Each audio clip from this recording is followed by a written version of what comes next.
Alhamdulillahirrahmanirrahim. Bismillahirrahmanirrahim. Assalamualaikum warahmatullahi wabarakatuh. Ikhwah fillah sekalian, alhamdulillah berjumpa kembali di segmen kajian adab ya Ustaz. Para pecinta sinyal Islam Indonesia, insya Allah kali ini kita akan jawab pertanyaan nih Ustaz. Iya. Teman-teman kalau mau bertanya kemana nih Zee? Sini ya? Sinilah. Nanti Akang moderator bisa bagi yang ingin bertanya ya? Iya, bagi yang bertanya ada nomornya atau ada medsosnya gitu. Ada pertanyaan masuk Ustaz. Barangkali Ustaz mau dibuka di mana? Tafadhol. Ustaz, kita ini susah banget untuk memahami suatu bab atau satu pelajaran. Jadi gimana nih Ustaz? Apa yang harus kita lakukan Ustaz? Iya. Bismillahirrahmanirrahim. Alhamdulillahirabbil alamin wassalatu wassalamu ala sayyidina wa nabiyyina wa maulana Muhammad sallallahu alaihi wasallam wa ala alihi wa ashabihi ajma'in, amma ba'd. Ba'da zalika Uzi, alhamdulillah tadi pertanyaannya, Ustaz, kita ini susah sekali, susah banget untuk memahami satu bab pelajaran atau susah memahami suatu ilmu gitu ya. Bagaimana cara kita untuk menguasainya? Teman-teman sekalian, pecinta sinyal Islam yang dirahmati Allah dimanapun antum berada, Akang, Teteh, Bapak, Ibu semuanya, Uzi, susah memahami suatu ilmu itu satu hal yang lumrah. Kenapa? Karena ujian. Kalau mudah semuanya, tapi Ustaz ada orang yang dia pinter banget. Hatta dia pinter, pasti dia mengalami fase kayaknya agak kesulitan ini untuk memahaminya. Pernah nggak kira-kira? Kan tuh pinter nggak aja? Tuh pinter pastinya. Tapi, amin. Tapi susah juga Ustaz, belajar Ustaz. Susah juga ya? Jadi ada satu mata kuliah di... apa itu mata kuliah? Namanya Mekanika Fluida. Apa? Mekanika Fluida Ustaz. Mekanika Fluida. Apa itu? Jadi dia mempelajari gerakan satu fluida Ustaz. Fluida. Apa fluida? Fluida itu bisa jadi cairan, bisa jadi udara gitu. Jadi kita mempelajari matematisnya. Ya Allah, susah betul Ustaz. Bahkan nilai saya C Ustaz. C. Remedial lah enggak? Enggak remedial situ Pak. Nilai paling rendah lah. Pas-pasan lah ya. Itu dalam kuliah penerbangan. Penerbangan Ustaz. Baik. Itu pun momok juga untuk mata kuliah teknik yang lain juga. Kalau Anda sendiri dulu pernah balaghah. Masya Allah. Ternyata setelah Anda pelajarin satu kitab full, jadi malu sendiri. Kok dulu jelek banget nilainya. Kok dulu merasa susah mempelajari balaghah. Itu jadi satu pengalaman bagi Anda dan Anda bisa ambil kesimpulan kenapa dulu mengalami kesusahan di situ. Sehingga yang enak itu ya santri-santri kita sekarang, murid-murid kita sekarang, ya kita kasih jalan keluarnya kan. Ada juga seorang ustadz, syekh, dia merasa dulu ketika belajar kayak susah banget memahami Alfiyah Ibnu Malik. Akhirnya dia berusaha untuk mengambil jalan keluar bagaimana mudah memahami Alfiyah Ibnu Malik. Dan Anda juga dulu ketika menghafal Al-Quran dari juz 1 sampai juz 6 itu mau pulang, udahlah kayaknya nggak kuat ini kan. Sampai Anda tiba di fase, wah ini kayaknya pulang aja dah. Cuma orang tua bilang keluarga Anda, kalau kamu pulang ya kami antar balik ke pesantren. Kalau kamu pulang kami nggak terima. Saking tegasnya orang tua mendidik kami dalam hal agama. Kalau kamu pulang kami antar balik ke pesantren. Pikiran Anda ini kalau Anda pulang juga diantar balik ke sini kan. Nggak mungkin juga Anda pulang. Barokahnya alhamdulillah Anda ketemu dengan teman yang baik, teman yang bagus, teman tasmi Anda dulu dia sudah selesai 30 juz, tinggal tasmi aja.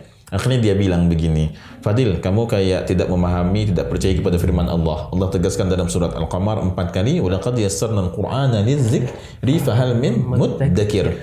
Allah tegaskan 4 kali dalam Al-Quran bahwa Al-Quran itu mudah untuk dihafal. Kok kamu mau pulang? Nah setelah itu Anda coba cari metodenya Zik. Cari metodenya dan Allah berikan kemudahan. Yang mudah sekarang siapa? Santri-santri. Apa yang kita alamin dulu dan kita cari jalan keluarnya, sekarang kita kasih ke mereka. Masya Allah. Dan ketika mereka menghafal jadi mudah. Mudah banget. Nah, kali ini kita akan memberikan beberapa poin agar ilmu agama ini mudah untuk kita pelajarin. Yang pertama, Uzi, hendaknya kita berdoa terlebih dahulu. Wudu, lalu solat sunnah 2 rakaat. Selesai solat sunnah, kalau bisa solat sunnah itu dikhusyukkan, sangat-sangat dikhusyukkan. Benar-benar khusyuk kita di situ. Selepas itu baru berdoa. Minta kepada Allah agar dimudahkan memahami suatu ilmu.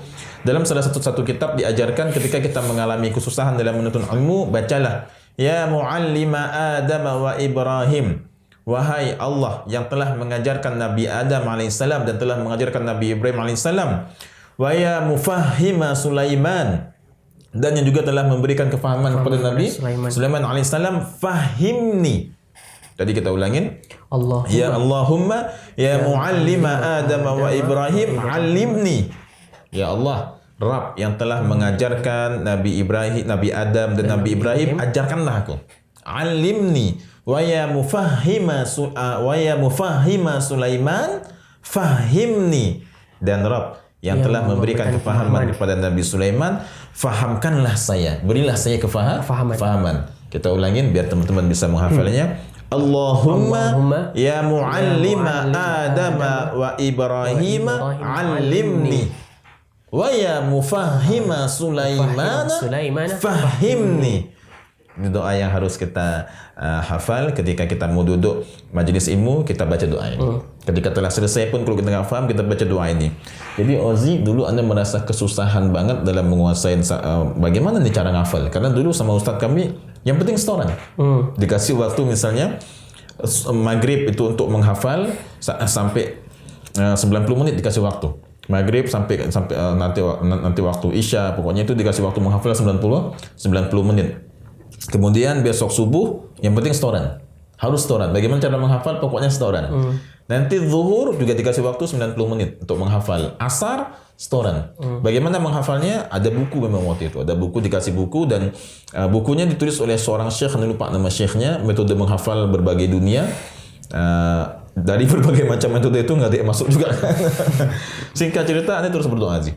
Minta pada Allah agar dikasih jalan keluar. Juz 1 sampai juz 6, juz 6 juz Anda tasmi. Di juz 5 itu ngos-ngosan banget. Juz 5 Masya Allah memang butuh perjuangan di situ kan. Kita nggak bilang susah, tapi butuh perjuangan. Lalu setiap selesai sholat, terutama selesai sholat tahajud, karena di pesantren tahajud itu seperti sebuah kewajiban. Kalau nggak tahajud, mandi kita di kasur kan, disiramin sama disiram sama ustaz. Singkat cerita, dengan terus berdoa, dan ini adalah petunjuk Allah juga. Gak tahu gimana caranya, akhirnya Anda baca, Allah gerakkan Anda untuk baca majalah Al-Kisah. Dulu Ustadz kami sering beli majalah Al-Kisah, akhirnya Anda baca. Di situ ada biografi seorang hafizah. Dia juara internasional, kalau nggak salah juara 2 atau juara 1, dan beliau jelaskan bagaimana pola beliau menghafal.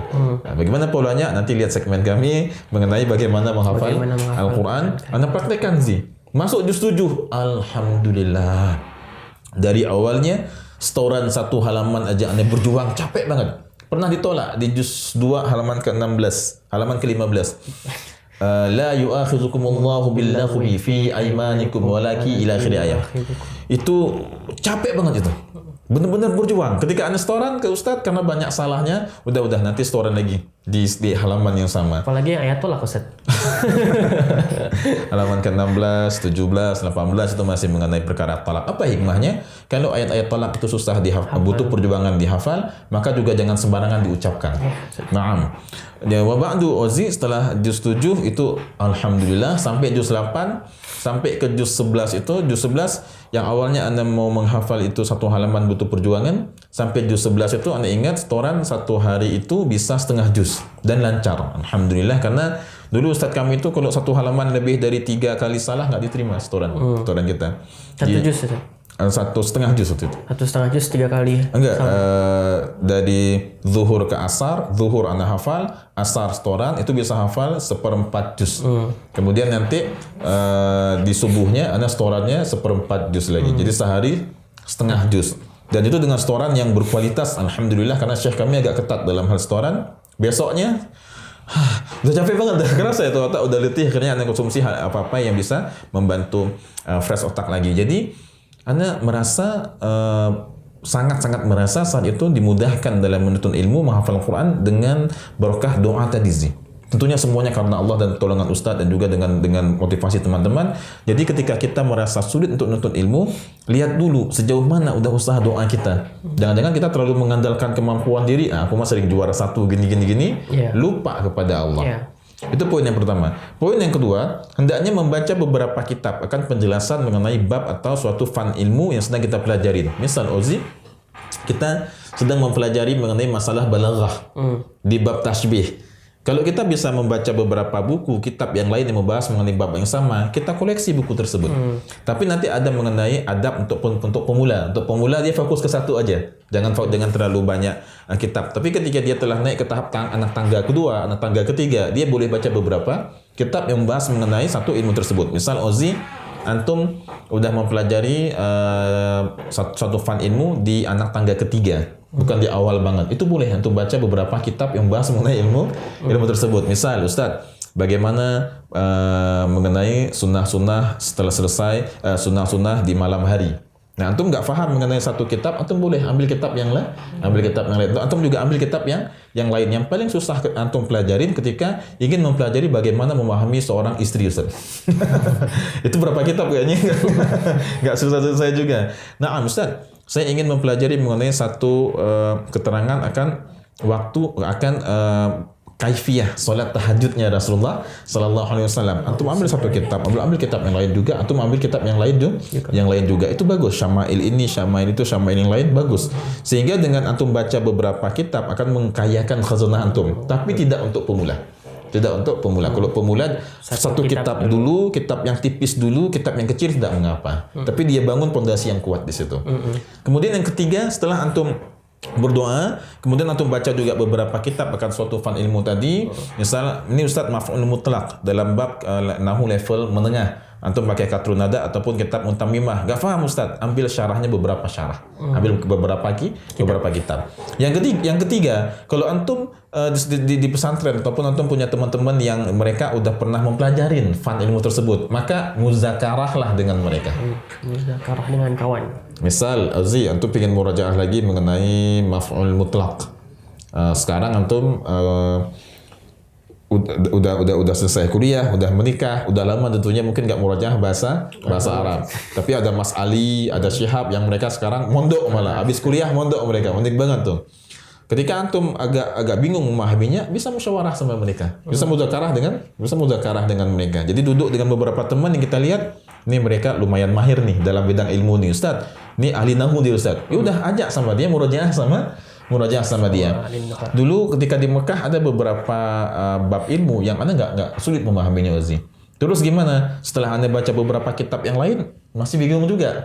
Nah, Anda panggil si Fulan, Atik namanya. Atik, ada waktu nggak? Ngapain? Ini kayaknya agak kurang paham nih Atik. Anda muzakarah sama dia.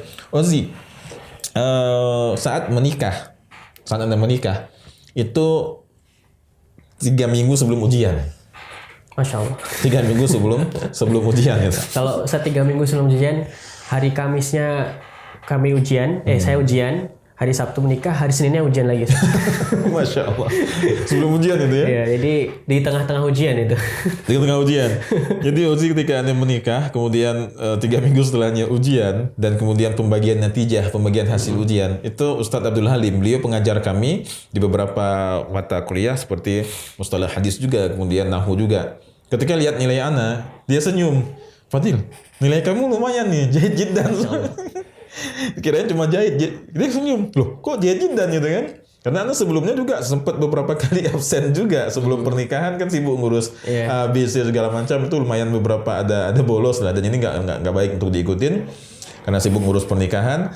Singkat cerita pas natijah beliau kaget, nilai kamu kok bagus, kok jahit jiddan. Alhamdulillah. Kenapa? Karena sebelum ujian Anda coba muzakarah, Anda coba belajar dengan teman-teman yang mereka itu Anda anggap pinter gitu. Dengan teman-teman yang di kelas itu nilainya paling bagus. Jadi pas sebelum ujian Anda deketin mereka, belajar bareng sama mereka. Hampir tiap malam sama mereka. Sebentar. Nanti teman-teman agaknya kurang paham nih. Muzakarah ini bahasa Indonesianya apa, Ustaz? Ya, saling mengingatkan. Muzakarah saling mengingatkan. Nanti bisa disebut diskusi. Diskusi. Kalau bahasa kita diskusi ya. Diskusi.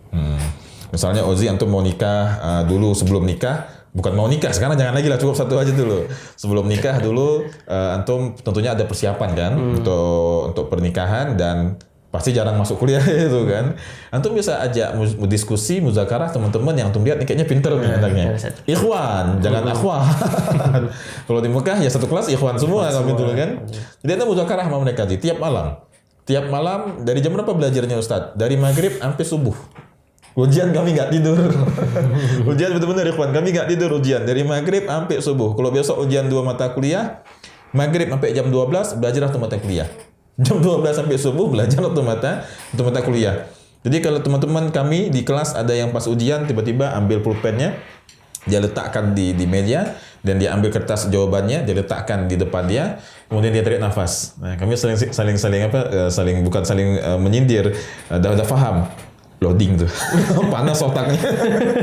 Kenapa? Karena semalaman nggak tidur. Semalam nggak tidur, loading tuh, panas otaknya.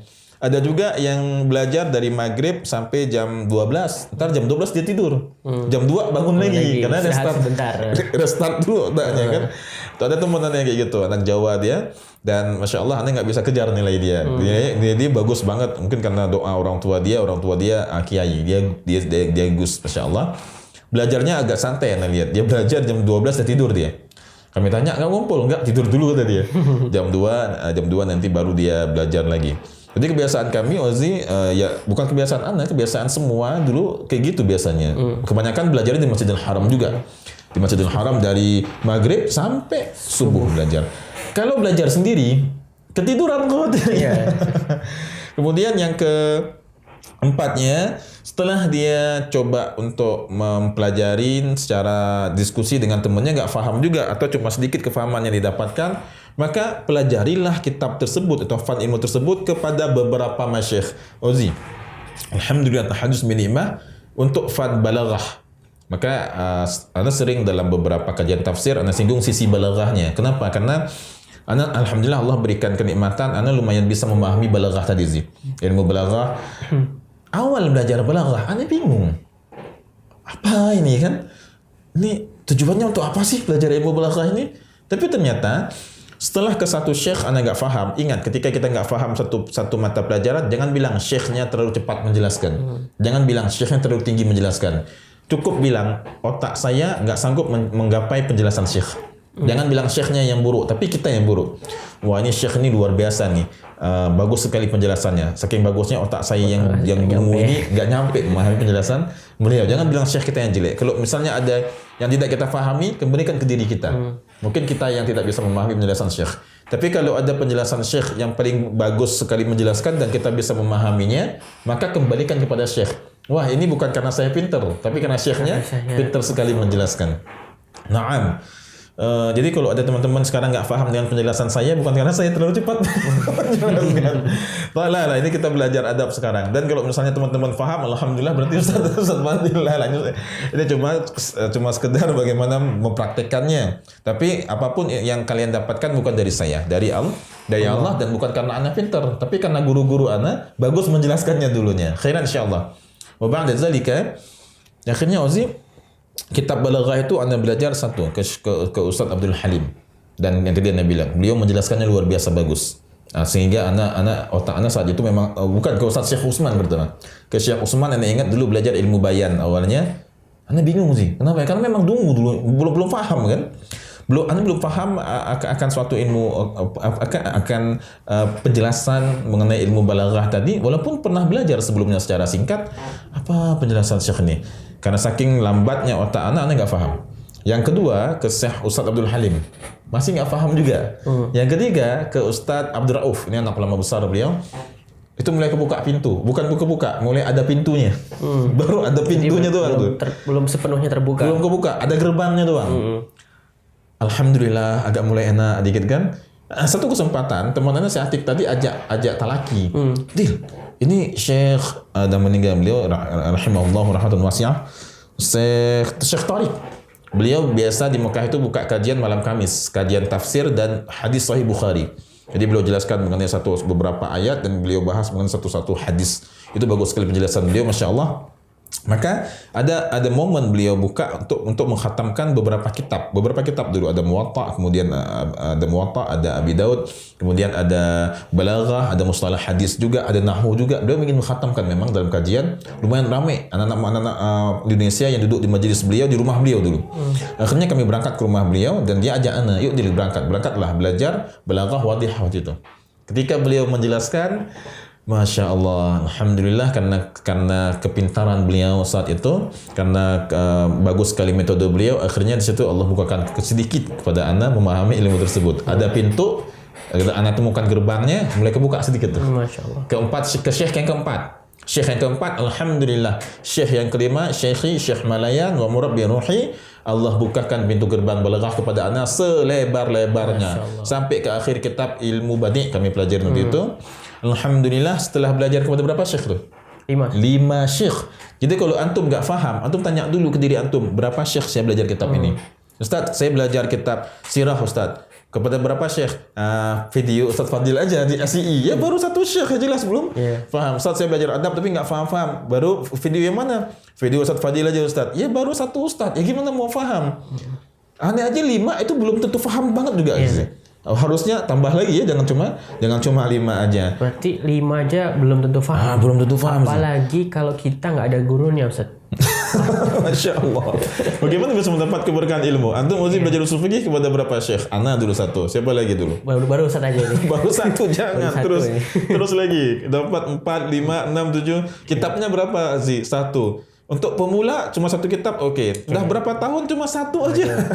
Gak ada kemajuan ini. Ada kemajuan. Tapi alhamdulillah minimal mau belajar. Ada syekhnya, ada lingkungannya. Jadi demikian teman-teman, kalau nggak paham cek diri kita kepada berapa syekh kita baru belajar. Baru 1. Sekarang kan sih udah mudah mau belajar. Syekh yang offline 1 Ustaz. Yang online ada 10. Enggak masalah. Tidak harus ada offline-nya. Yang offline-nya harus ada, jangan semua online. Apa tambahan antum Zi kira-kira? Pernah nggak antum saat belajar satu fan ilmu ke beberapa syekh gitu? Mungkin tahsinul Quran. Tahsinul Quran, Syekh Hanofa. Ustaz Harul Anam, Ustaz Ahmad Zahra, Ustaz Tri Wahyudi, Ustaz, banyak Ustaz. Banyak. Jadi ada sekitar 7 atau 8 lah. Oh, Masya Allah. 8 syekh belajar tahsin Quran. Masya Allah. Murid antum harus 8.000.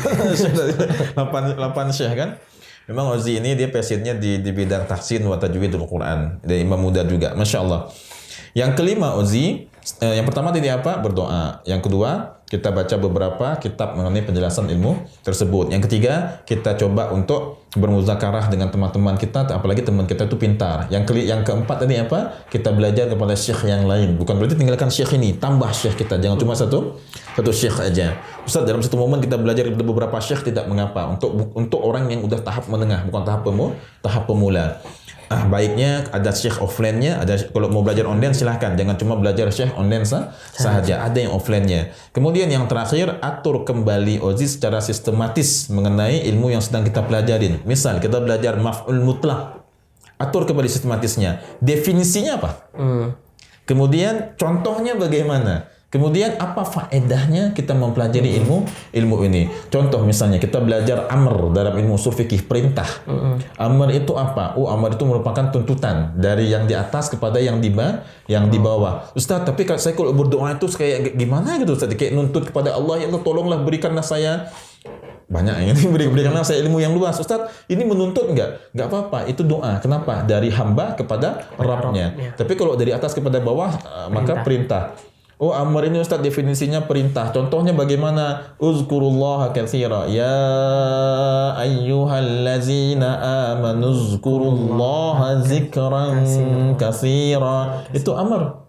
Perintah itu kan uzkuru. Kemudian kulu. Kemudian ada banyak mengenai amar. Ada juga sigatnya kutiba, ada juga sigatnya waqimus shalah wa atuz zakah. Itu amar. Taib. Kita pahami definisinya, pahami apanya lagi? Contohnya. Kemudian faedahnya apa kita pelajari ini? Jadi buat terstruktur teman-teman definisinya, macam-macamnya. Contohnya, faedahnya apa kita pelajari ini? Kita pahami perintahnya bahwasanya amr itu akan mendatangkan satu kewajiban jika tidak ada qarinanya. Ini ilmu ushul fikih agak rumit tapi nggak apa-apa, sekedar tahu aja. Ustaz, amr itu kalau mutlak tidak ada qarinahnya maka hukumnya suatu kewajiban dan tidak semua amr merupakan suatu kewajiban. Tidak setiap lafaz perintah bermakna kewajiban. Dalam ushul fikih beda pandangan, dalam balaghah ada lagi pandangan yang lain. Baik, jadi kita lebih terstruktur ilmu kita. Definisinya ini, kemudian contohnya ini, kemudian faedah kita pelajari, itu luar biasa, ilmu kita akan sangat menempel. Misal Ozi, antum tadi apa yang paling susah? Mekanika apa tuh? Mekanika fluida. Antum pahamin dulu definisinya. apa? Contohnya gimana kira-kira sih? Contohnya adalah pergerakan air, Ustaz. Pergerakan air. Contoh lebih detail lagi. Gimana? Air memusar nih. Air memusar itu ada matematisnya. Ada air memusar atau otomatisnya? Nah, tujuan antum pelajari faedahnya apa itu? Ya, ini sebenarnya sebagai langkah awal untuk mempelajari aerodinamika, Ustaz. Aerodinamika. Ini adalah satu ilmu untuk mempelajari pergerakan udara. Pergerakan udara. Di penerbangan kita ngomongin soal udara. Soal udara. Jadi dengan antum memahami definisi, kemudian contohnya, kemudian faedahnya, itu lebih mudah untuk menguasai ya. Ilmu memahami bagaimana istri ketika sedang ngambek itu definisinya apa, contohnya bagaimana, faedahnya apa? Oh, faedahnya ketika istri ngambek kita bisa lebih ridha, lebih ikhlas, lebih bisa mengikuti bagaimana Rasulullah Sallallahu Alaihi Wasallam ketika beliau memiliki memiliki problema yang sama tentunya dengan kita di rumah tangga beliau. Ustaz, rumah tangga Nabi aman-aman aja Ustaz. Pernah juga Sayyidatuna Aisyah cemburu tentunya kan. Apa yang Nabi lakukan ketika beliau sedang cemburu dan apa faedahnya? Oh, ketika kita mengikuti Nabi saat beliau istri beliau cemburu dan kita mengikuti apa yang Nabi lakukan, kita dapat pahala. Kenapa? Ngikut Nabi, ngikut sunnah. Yang kelima apa tadi sih? Atur kembali secara sistematis, secara terstruktur ya. Baik, kita urutkan. Yang pertama apa? Berdoa. Yang kedua, kita baca beberapa kitab penjelasan mengenainya. Yang ketiga, muzakarah dengan teman. Berdiskusi dengan teman-teman. Yang keempat, kita coba belajar, kita tambah belajar kepada syekh yang lain. Para ahlinya. Jangan cuma satu. Yang kelima apa tadi? Terstruktur dan sistematis mengenai ilmu yang sedang kita pelajari. Ada pertanyaan, Ustaz. Dari saya juga sih, Ustaz. Doanya apakah hanya terbatas? Karena ada juga apa Rabbi zidni ilma warzuqni. Oh, enggak terbatas. Allahumma inni as'aluka ilman nafi'a. Hanya saja Ibnu Taimiyah beliau rahimahullah ketika kesusahan akan suatu ilmu maka beliau akan berdoa seperti ini. Allahumma ya muallima Adam wa Ibrahim 'allimni wa ya mufahhima Sulaimana fahimni. Fahamkanlah kami, fahamkanlah semua subscriber dan juga viewers dari Sinyal Islam Indonesia. Amin ya rabbal alamin. Silakan ditutup. Mudah-mudahan pertanyaannya menjawab ya rekan-rekan semua. Alhamdulillah. Dan mudah-mudahan mendapatkan faedah juga dari jawaban Fadil Ustaz Fadil Al-Makki. Alhamdulillah. Kita akhiri. Subhanakallah wa bihamdika asyhadu an la ilaha illa anta astaghfiruka wa atubu ilaik. Wassalamualaikum warahmatullahi wabarakatuh.